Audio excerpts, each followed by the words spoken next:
Hi everybody, and welcome to the July Q&A video here on the Web Designer 18 YouTube channel. I apologize in advance for how I look and if I seem out of it. It is a whopping, according to my little thermometer over here, 93 degrees with 34% humidity right now currently in this room, and that is at 8:36 p.m. Eastern Standard Time. So it's hot. I'm hot. I'm drenched in sweat. And yeah, I can't have a fan going because it'll blow my backdrop completely out of alignment, and that's bad. I don't have air conditioning because my grandfather's house, which is what this is, and he doesn't like air conditioning, so no air conditioning. Can't have the fans on because of the backdrop, and yeah, so it's hot. So I apologize in advance for the way I look and if I seem out of it. I'm doing my best, believe me. I think it's 21 questions to go through this month. Thank you all so much for your questions and submitting them via the comment section on most of my videos. I look forward to next month's. I do not have a date yet. I will actually probably announce that Saturday on the podcast. I won't do a special video for it. That was fun, but time consuming. So, let's get into this, shall we? First question this month is, what are your top 5 favorite Adult Swim shows? Okay. Aqua Teen Hunger Force. I guess I can count Space Ghost Coast to Coast because of it moving to Adult Swim in a way, but definitely Aqua Teen Hunger Force. Venture Brothers, so that's 2. Venture Brothers, so I have 2. Robot Chicken, 3. Well, I always like Moral Oral, so that's 4. What the fuck's number 5? Oh, God. Aqua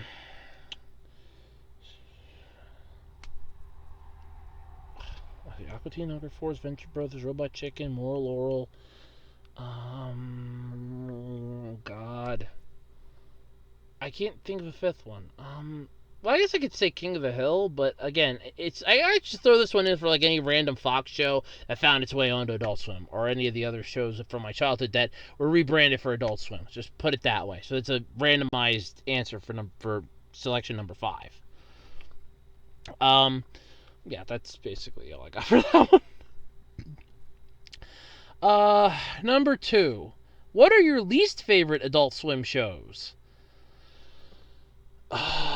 The one with the fucking dog, for starters. What was it? Mr. Pickles? Yeah, I think it was Mr. Pickles. Oh, Rick and Morty! I can use that for my last one. What the hell am I thinking? Number 5, for my top 5 favorite, Rick and Morty. That's what it was. I just thought of it. I just fucking thought of it. Okay, so least favorite Adult Swim shows. We got, I think it's Mr. Pickles. Tim and Eric, awesome show, great job. I hated that with a fucking passion. What was it? Check It Out with Dr. Steve Brule. I was not a fan of that. There's a lot of Adult Swim shows that I don't like. As far as I'm concerned, out of the top X amount of them, it's basically stoner programming. And that's what it is. It's stoner programming. You got to be high to enjoy it and baked to understand it. And I'm neither of those, so I'm not their fucking target audience as far as I'm concerned. So there is that. But yeah. Okay. Number 3. What was the biggest piece of constructive criticism that you've given to someone, and did that person take it to heart? I was actually asked what I thought of somebody's YouTube channel, and I told them in a comment what I thought of it. Whether or not they took it to heart, whether or not they listened, I don't know. But that was like the biggest piece of constructive criticism that I gave, and I don't know if they took it. I don't know if they ran with it. I have no idea. None whatsoever. Okay, random yelling outside. Okay, cool. So what was the biggest? So now, number 4. What was the biggest piece of constructive criticism that I have received from someone else, and did I take it to heart? You can't please everyone. My one friend said that to me back when I was still first starting off on eBay, and I was getting, I had like my first ever complaint, and it was from a jackass that, I'm going to say it was a jackass, because their complaint was that I go up on the D-pad on this controller, and it it goes up and doesn't go forward. You knew about it and you lied. And when eBay looked at it, I had already refunded the jackass the money, and eBay looked at it and said, no, that's basically how that's supposed to work. Yeah, okay. I mean, it's not as bad as when I sold my mom. She had a netbook. I sold that for, and the person goes, oh, yeah, it doesn't connect to the internet.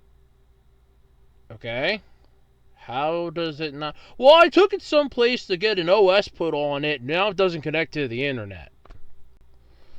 And I found out then from eBay that I didn't actually have to refund the guy his money, like the seller their money. I could have fought the case. I would have won under the technicality of it was tampered with, and I would not be receiving back the item that I'd sent this person. It was tampered with, so with the place he took it could have screwed it over. I don't know.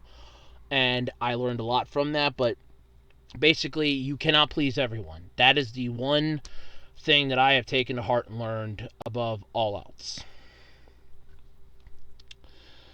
Okay, number 5. I've actually been prepared for this one. So, number 5. If you gave someone constructive criticism and that person decides to bash you on YouTube by putting your head on a baby's body. I don't know where this one's going. Then would you get that person back, or would you leave that person alone and try to move on? Leave it alone. Let me put it to you this way. If you get insulted on YouTube or you get picked on YouTube, I consider that a badge of honor at this point. That means that they at least saw your stuff, they're willing to talk about it. I take it as a badge of honor at this point. Now, unless you did something that's in like the major, like top 15 things you're not supposed to do, yeah, then I would take, that would be a problem, but then that would be on your end because you did it. They're justified in what they were saying. But if it's just like you gave them constructive criticism and they're calling you out, just let it go. The rock in the river doesn't argue with the water going over it. It just lets it go over it. It knows it can't stop it. It knows it can't fight against it. It just lets it do what it wants. And that's what you need to do. You need to be like the rock in the river and just let it flow. If that makes any sense. Yeah, I'm a bit zen tonight, I guess. I'm a bit zen. Yeah, but I know who submitted that question. How mad were you when Nickelodeon changed its logo in 2009, and would you have kept its classic Nickelodeon logo if you were in charge of Nickelodeon? I didn't even notice that they changed it in 2009 because come 2009, I was hardly ever watching Nickelodeon because it was like 90% SpongeBob out the ass. I couldn't care less about SpongeBob, so I didn't watch it. If I did watch it, it was seldom that I watched it, and I didn't even notice a change. So I would say I didn't notice it, so I wasn't really mad about it. Would I have kept it? No. You change up the logo every now and then, otherwise somebody's going to go, oh, I know that logo, and it stays the same thing over and over again while everybody else changes it and gets like a broader aspect of, oh, look, now I know what this channel is, or I know what this product is. You can't keep the same logo for eternity. You could try, but it won't work.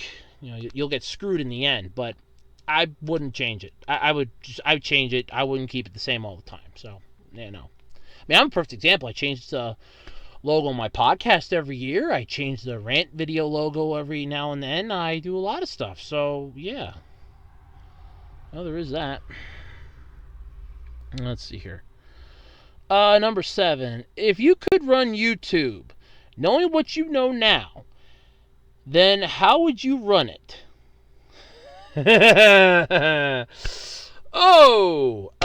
For starters, I would stop kissing the upper echelon of YouTube creators' asses. For starters.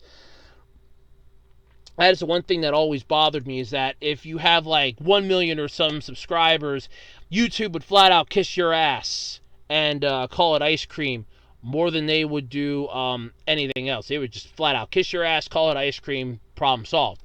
I would stop that crap right off the bat. I would give smaller YouTubers a chance to thrive. not be this, oh, look, just because you have under 1,000 subscribers doesn't mean we don't care about you. I would try to get some of their videos put up into the featured section a lot sooner and faster. I would have I would say more dedicated. I keep seeing like this little spot. I'm looking at me over here in the camera. I keep seeing this little spot in case you're wondering. I would definitely change up the website a bit. I would have a featured section. When you log onto your account, have one that's like, look, we think you might like these creators. They have similar content to what you do. So something like what they do now, but I would expand upon it a bit more than what it is. As far as I know, this is probably going to go towards like monetization. I'd monetize, at least try to find some avenue for other people to get monetization. I would drop it to like you need like 500 subscribers, and I like literally cut the requirements in half for it, because you're never going to hit that, and by the time you do, YouTube's either going to change it up again, or you'll get like maybe 3 cents on the dollar, and that'll be it. It's not exactly much to go on, and yeah, it kind of sucks. But I would change that up, definitely. I would have a system in place, or at least a program. Not their YouTube studio system, but an actual program you can download, put on your computer for the creators to use. And I would dedicate some YouTube some YouTube workers for that. I shouldn't say executives, some YouTube workers for that one. Sorry, I had to wipe the sweat off.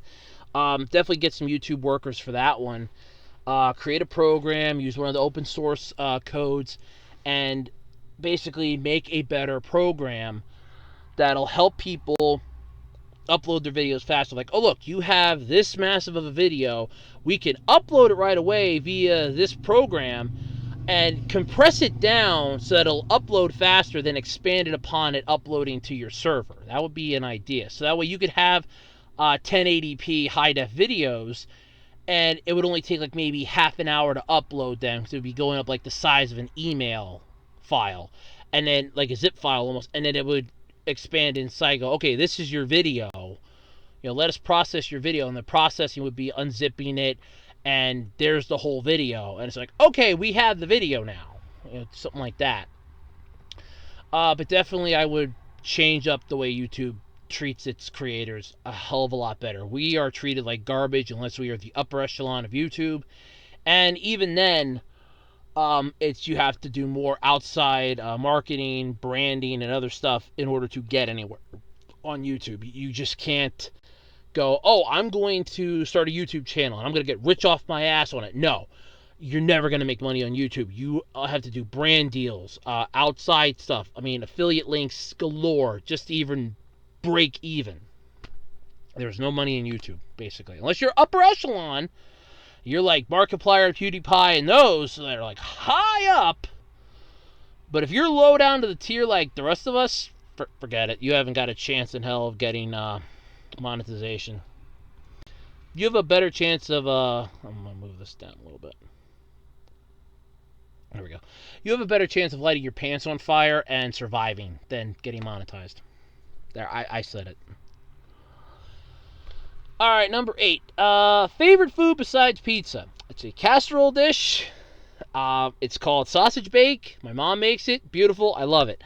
Other than that, I will gladly eat chicken, French fries, grilled cheese, sausage, stuff like that. That's it. All-time favorite food though, besides pizza. Sausage bake. That is one of my all-time favorite foods. Spaghetti's like a close second.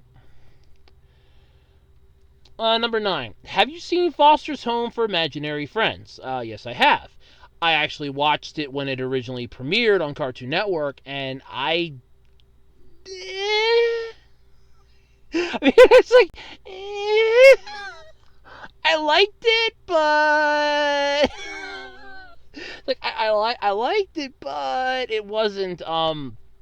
It was good, but the pilot gave us so much more that the series just kind of dropped on its ass, and I never forgave it for that. Some funny moments, sure, but otherwise, I never forgave it for that ever. Ever heard of Viva Pinata, the games or the cartoon based on the games? Okay, it was actually CGI, and yes, I have. The cartoon, as you're calling it, was actually on Fox Kids. I think it was on for the Fox box. It was on a Saturday morning. I think it was like 7:30. I never watched it. I never had intentions to watch it. I purposely killed half an hour before that came on so I would have something else on. If it was on, I was like the last 5 minutes because I was waiting for whatever was coming on at 8 o'clock, which was usually Power Rangers or something else. But yes, I have heard of it. I've never played the games, but I have heard of them. I'm not a fan of the show. Then again, I don't like pinatas, so there's that too. Have you noticed shows or stuff going woke so far? Yes, I have. No, I don't care. I understand the concept of it. I get the concept of it. I would like to plead the Fifth Amendment at this time because honestly, I have no say in it. You're going to have this argument every single year. It happens every single year, and every year it will happen again and again and again and again and again. It is literally something that will happen ad infinitum indefinitely. So I have no say in it.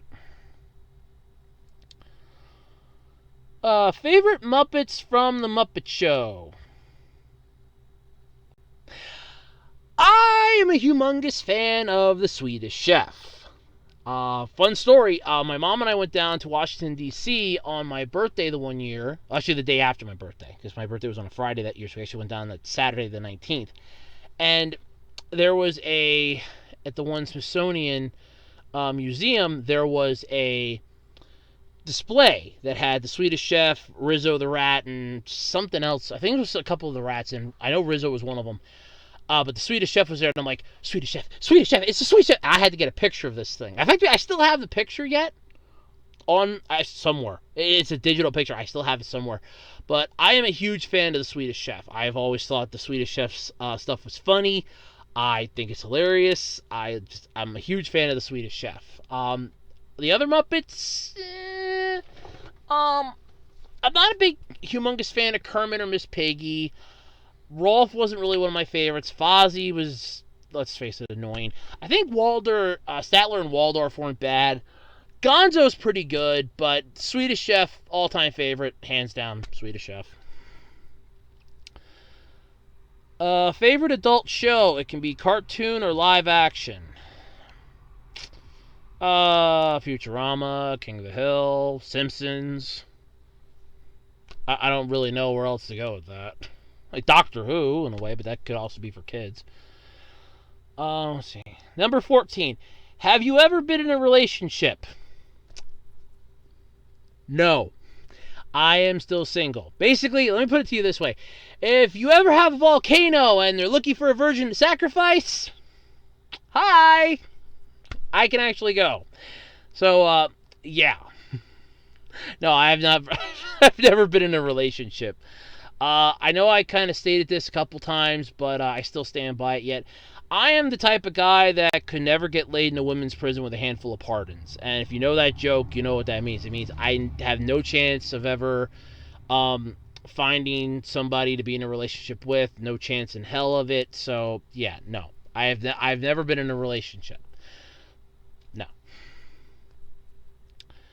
If you could make a cartoon series for either Nickelodeon, Cartoon Network, or Disney Channel, then what would it be about and who would your characters be?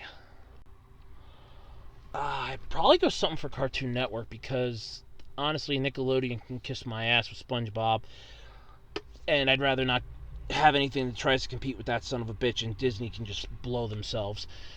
I'm sorry. I have no respect for Disney. I have no respect for Cartoon Network. And I have no respect for Nickelodeon. But if I have to pick one of the three tyrants, I'm going to go with Cartoon Network because I have an old school memory of them. The show, if I had to pick, make a cartoon series, it would definitely be for Cartoon Network. I would kind of have it be I want to say science fiction adventure in a way. Character-wise, okay, I'm doing this like right off the bat here. Okay. What would it be about, and who would your characters be? Okay. Put me on the spot here. All right, let's do this. Show my creativity here. All right. So I have to make a cartoon for Cartoon Network. It's gonna be a science fiction style show. Basically, these characters have to travel around the universe and find parts to fix their spaceship in order for it to be able to finally leave this galaxy. Along the way, they find a whole cavalcade of other characters, including but not limited to the couple rulers of one planet, a evil tyrant that tries his damnedest to be good, a junk-wielding dog, a couple crazy space cats, and something I'm going to call Blob X5. And the whole point is they just want to leave the galaxy and explore the rest of the universe, but in order to do that, they have to find parts in order to fix their ship, and all their they have a ship, they just can't leave the galaxy because they need enough force to do it, and they don't have enough power with what they have available, so they decide to go search the rest of the galaxy for parts so they can leave it and find somewhere else to go. So yeah, there you go. I guess I'll call it Galaxy Search or something. I can't call it Galaxy Quest. There was a movie called that with Tim Allen and Sigourney Weaver and Alan Rickman. Yeah, so I guess I'll call it oh, I could call it Searchers of the Galaxy. We'll call it Searchers of the Galaxy. I like that. And along the way, they end up finding like friendships, and they stop other things, and yeah, it's a nice little show. It can be 10 minutes long. I don't care. I don't be 10, 15 minutes long. I don't care. I don't care. I mean, if we want to go that route, I'll go that. Worst case scenario, have another Slice of Life series. We'll have no, it could be Life of Cats, I guess. No, wait. No! Life of Condiments. Basically, settings in a kitchen. And all the condiments are basically there. You have ketchup, mustard, relish, milk's in the fridge. And every single one of them has a beef with one another. And they always vie to be the one that's chosen for that night's meal. There you go. There's an even worse idea. I think Cartoon Network probably buy both of those. They probably buy both of those ideas too, no my luck. Oh, alright. 16. Who are your top 10 favorite cartoon characters? Oh, God. Well, I like Steven Universe. I thought that was pretty cool. Star from Star vs. the Forces of Evil, and Marco, so that's at least 3. Space Ghost, so that's 4. I always liked Space Ghost as a kid. Crazy, I got at least 4 here. I can't choose them. There's like multiple ones there. Nah, I don't want to do that one.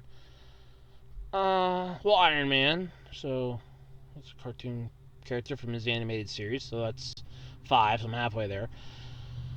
Well, I always liked oh crap, what the hell was that? Pelswick. That was a pretty cool character from his show. Oh man, there was a show I remember watching as a kid. I can't think of what the hell it was called anymore. But it was a cartoon. I'm up to 6. I need 4 more yet. Okay.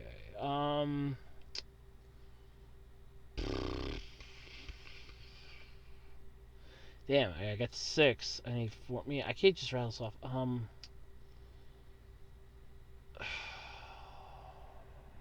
Well, we're going all-time cartoons. I'd go with Freakazoid was pretty cool. The Animaniacs, so I'll throw all 3 of them in one. So all 3 of them are good. So that at least takes me up to 8. So that leaves me 2 more to go.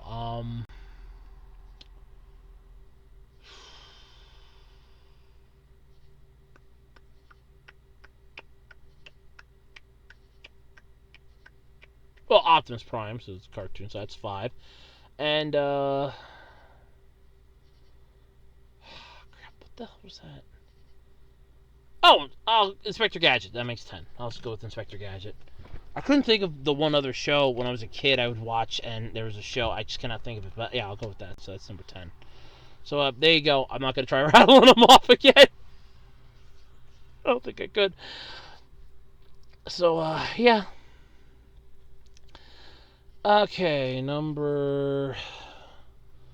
What am I up to now? 17. Wow. Oh yeah, 17. Holy hell. Number 17. What network had the best cartoons before everything went totally downhill? Cartoon Network, Disney Channel, or Nickelodeon?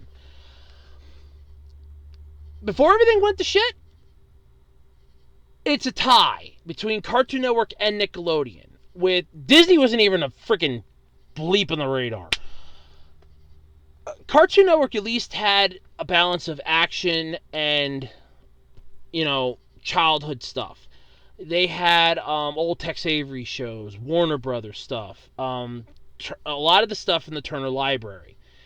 And when they started diving more into the action-centric stuff like Thundar and the Barbarians or Space Ghost Coast to Coast, it was still Hanna-Barbera stuff, and it was working really well for what we were getting. Nickelodeon, on the other hand, had their own unique form of cartoon with the Nicktoons. You had Doug, Rugrats, Hey Arnold, Ah Real Monsters, Rocko's Modern Life, Cat Dog and Burn in Hell. When shit started hitting the fan, you could definitely see a power struggle forming between the two. Disney was trying to limp into the barn with their own, I want to say, middle finger, I guess you could put it, but they just could not hold a candle to what Cartoon Network and Nickelodeon had already established. Their foothold was pretty firmly in the door and up Disney's ass, and for a damn good reason. But then Nickelodeon just completely f***ed themselves in the ass with SpongeBob SquarePants, and then it just brought upon a massive downturn. Because you had like Cousin Skeeter, you had my cousin, it was Cousin Skeeter, a lot of that weird stuff that they had in like the early 2000s. Now, Mr. Meaty was good though. I did like Mr. Meaty. That was a good that theme song. Was kick ass. So. But before everything went totally downhill, totally to shit, and totally to pot, it was definitely a tie between Cartoon Network and Nickelodeon. Cartoon Network had cartoons 24/7, and Nickelodeon, even though they had less amount than Cartoon Network did, their cartoons were something that you would tune in every night for. I remember my weeknight lineup was mostly 5 o'clock The Simpsons were on, 5:30 Simpsons, 6 The Simpsons, 6:30 The Simpsons. 7 o'clock I would turn over Nickelodeon, and it was Doug, then Rugrats, and then like 8 o'clock was either Hey Arnold, I think it was like on Monday nights was Hey Arnold. Tuesday nights was, I think, a live action show. Wednesday nights, I think, was something else. And it would just be that. So even though they didn't have the broad spectrum of cartoons like Cartoon Network had, Nickelodeon's cartoons weren't bad.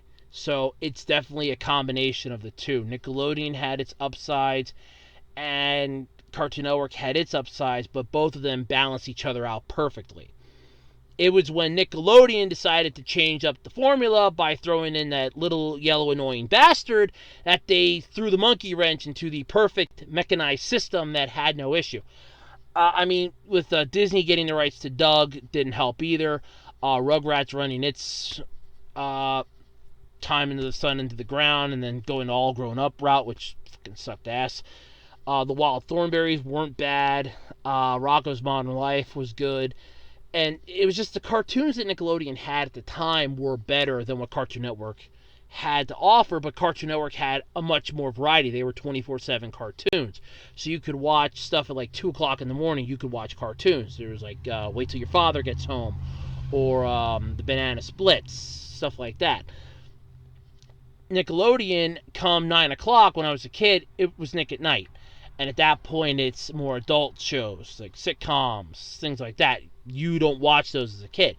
But during the daytime, after Nick Jr. was done, it was full-on cartoons. And that was where they pulled ahead. So, yeah, for Cartoon Network and Nickelodeon, before it all went to pot, it was a pretty well-balanced system. What Nickelodeon lacked, Cartoon Network supplied, and what Cartoon Network lacked, Nickelodeon supplied. It was a perfect balanced system. And like I said, both of which shoved their foot firmly up Disney's ass, which Disney didn't appreciate and kind of drove the wedge between their asses. And then Nickelodeon just kind of drove everything down a pot when they brought SpongeBob on and fucked everything in the ass. That was the end of that. That was where Nickelodeon died. And Went to Hell was when SpongeBob SquarePants came on. That was it. That was it. Okay. If Number 18. If you had a castle, what would it look like and where would it be? I probably over in Japan because I do like Japan, so I put it there definitely. Where would it be? Or, no, I would be where it would be. What would it look like? Dragon's head for a gate. So basically, you're walking through a dragon's, like a big dragon's head, almost like you're gonna get eaten by the castle.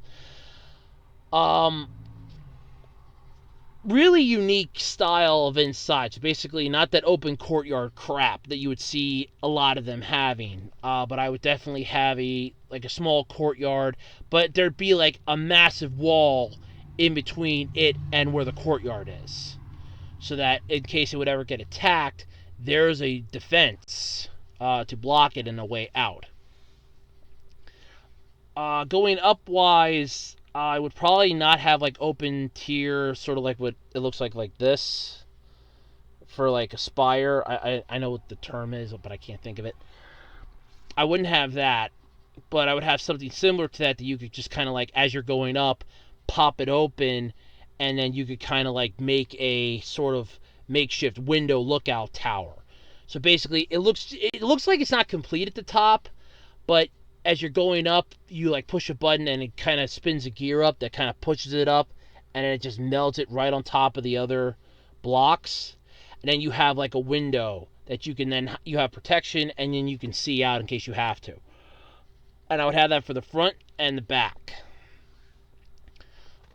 Middle section definitely would have a tower that can see everything just in case, or worst case scenario, just have I want to say, flat out area that's slightly higher elevated just in case for like quick escapes with like a rope that leads right down to the courtyard and then boom right out the back if you have to. So yeah, and that would be how I would make it look. No moats or anything, and that would be my type of a castle. Now if we're talking like an actual home castle, something similar, but 2 or 3 floors, massive stairway in the middle that kind of leads up to the upper floors. Because I always like that. Because if you ever want to intimidate somebody, and you're bringing somebody over that you want to like take on, you just kind of like, oh, I see you, and then they look up and they see you, and you have the position of power because you're above them, so they have to look up to you. So I would go that route for that. But otherwise, yeah, that's how I would have my castle in a way. Number 19. What would you do if you had a redo button? Every goddamn thing. um, I'd probably do tech school a little better. Maybe I would say high school a little better, but I didn't like high school to begin with, so I would not do high school better. Definitely do tech school a little better. Maybe change up a few little screwed up moments in my life. Definitely. But yeah. Mostly I would probably just do tech school better, or change up certain events. Like, oh look, I know what lottery ticket numbers I have. Redo! I'd like to buy these lottery ticket numbers, please. Yeah, I would do that route. Which actor or actress would you like to meet in real life? See names like James Rolfe, Gottfried, Phil Lamar, etc. Uh, that's a good question, because I just put up a discussion video too. I think it was Monday. I think I put that up yesterday. Thinking like a fan versus being a fan, and I would almost be afraid to meet a celebrity or an actor or actress in real life, because I would be afraid that they would not be living up to the expectations that I have. It's like, oh look, this is a really cool actor. You know, they do a lot of good movies. Then you meet them and they're a total asshole. I would be too terrified that that would happen, so I would probably not want to meet them. But if I had to pick, Jason David Frank from Power Rangers, Johnny Young Bosch, because he does a lot of anime voices. Yeah, I probably wouldn't mind meeting James Rolfe. I do like the Angry Video Game Nerd. Gilbert Gottfried I'd like to actually meet. Just to hear him tell some jokes, I would probably get a kick out of that. There would be that. Otherwise, not many celebrities that I want to meet, because I'm sort of that group that I don't want to meet a celebrity in person, because I'm too terrified that if I meet them in person, that what I think of them isn't going to match what I'm actually going to get. And then it just kind of shatters the reality and the illusion that I kind of had. And then it's like, then you can never watch one of their movies or shows or performances or videos again. Because then it's like, oh yeah, no, that's a total lie. It ain't nothing like that. They're a freaking asshole in real life. Yeah, I couldn't live with that. So I wouldn't want to actually meet any of them in real life. But if I had to, those are the ones I would probably meet. Well, Amy Jo Johnson too. I was a huge crush on her as a fan of when I was a Power Ranger fan. When she was the Pink Ranger, I had a huge crush on her. All right, and oh my God, we're up to the final question. You hear the angels singing on that one. What are your thoughts on others judging someone by what they follow or watch? To each their own. Basically, as long as you're not watching something that's considered in the top, I want to say 15 of things that you know you're not supposed to watch, stuff that you know you're not supposed to do, things that you know are not supposed to be talked about or watched, I would say don't worry about it. Everybody's going to have their own little nicks and cliches. Somebody might follow somebody on Twitter because, hey, they're really cool, or what they're doing is really interesting. I want to learn more about it. And then as they learn more, they might decide, okay, I don't want to follow them anymore. So chastising them because they're following them for like a month or two is a horrible idea, because it could be like, oh, hey, I want to follow this person because they're doing this, and I kind of want to learn a little more about that. And then as you're learning more about it, you decide, nah, this really isn't for me, and then you just give up. That's fine. But then you have, like if you're following somebody that, like I said, does something that's in the top 15, yeah, that's a problem.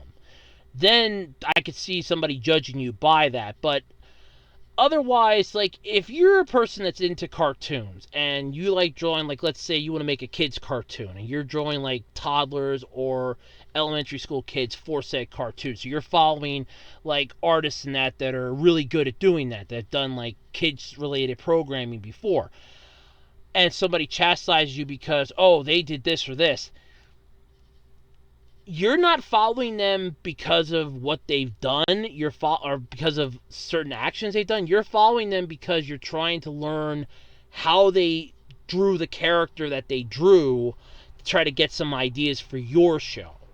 To try to get like an idea for, oh, that's how I can draw my character. Oh, that's an idea. I could try that to make my character a little better. That's what you're aiming for. You're not aiming for, oh, here, let me dive into this, and, oh, so this person did insert one of the 15 things here, and it's like, well, you shouldn't be following them. I'm not following them because they did that. I'm following them because they were the lead creator of a show that inspired me to start my own show.